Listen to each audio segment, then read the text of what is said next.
Have you ever found yourself running down the street just to avoid a chihuahua, or at a neighbor's house dancing around a little terrier just to get out the door?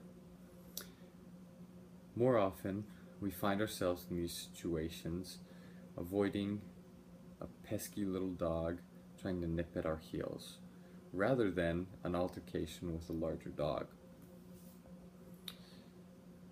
Now, I think we would all agree, in most situations, smaller dogs are more aggressive. In my experience with larger dogs, and also in reports and research that I have gathered, I can see that larger dogs are less aggressive. Yet, these larger dogs are the ones with breed-specific bans. Now, I believe that certain breeds of dogs, in particular larger, more powerful dogs, such as pit bulls, should not be banned. I do believe, however, that owners or potential owners should go through specific training, if needs be,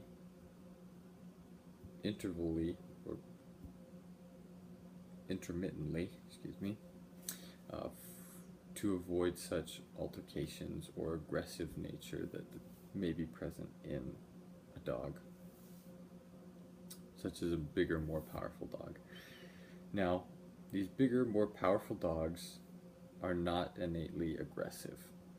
In the research that I have seen, most bigger, more powerful dogs are less aggressive than the smaller dogs. And in a study called Breed Differences in Canine Aggression, posted by the Applied Animal Behavior Science group, they talk about this conclusion, that most of what is understood about breed differences in aggression comes from reports based on bite statistics, behavior, clinical caseloads, and experts' opinions. And information on breed-specific aggressiveness derived from such sources may be misleading due to biases attributable to a disproportionate risk of injury associated with larger, more physically powerful breeds and existence of stereotypes. So, most of these breed-specific aggressiveness claims are coming from bite statistics, experts' opinions on the issues, and even from media, because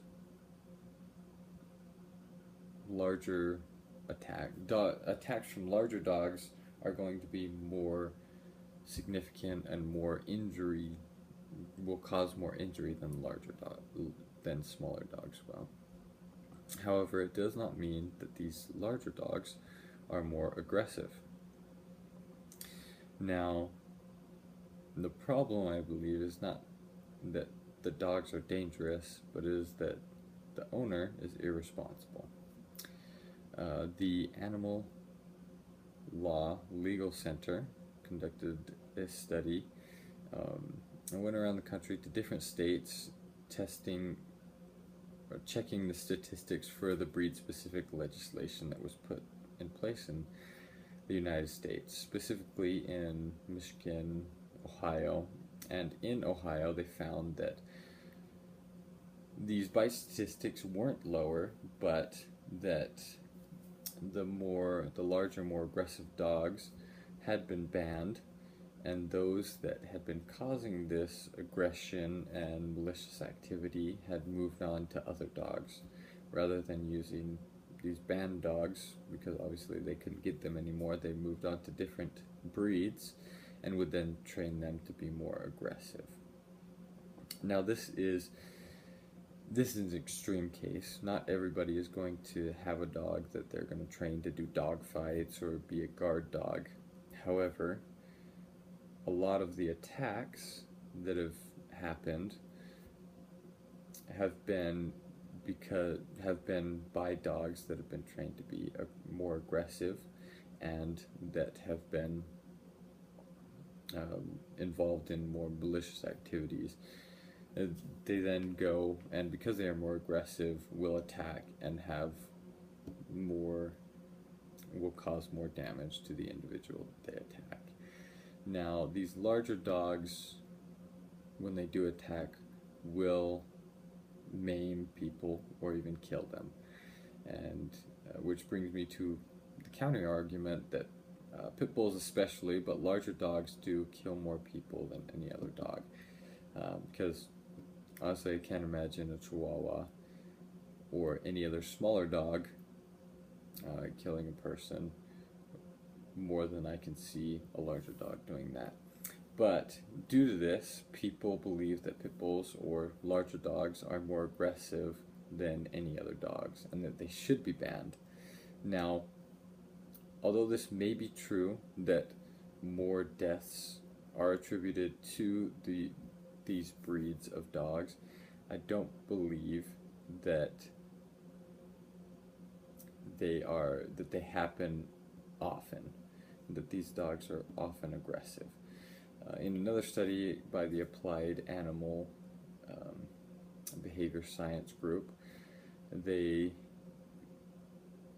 conducted a few studies of aggressiveness through different breeds and came up with another conclusion that even though general characteristics of dogs and owners may be a factor at a population level, it would be inappropriate to make assumptions about an individual animal's risk of aggression to people based on characteristics of such a breed.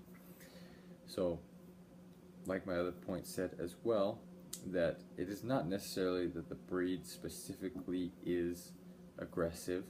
It is usually that they are trained to be more aggressive, and those larger dogs can cause more damage. Now, I certainly don't believe that there should be a ban on these larger dogs that are more docile, but I do believe that there should be more training involved with owners or potential owners. There's a resource on Animal Farm Foundation, their online resources, that have a 5-point program which goes over different ways you can help dogs, larger dogs especially, avoid this aggression, and also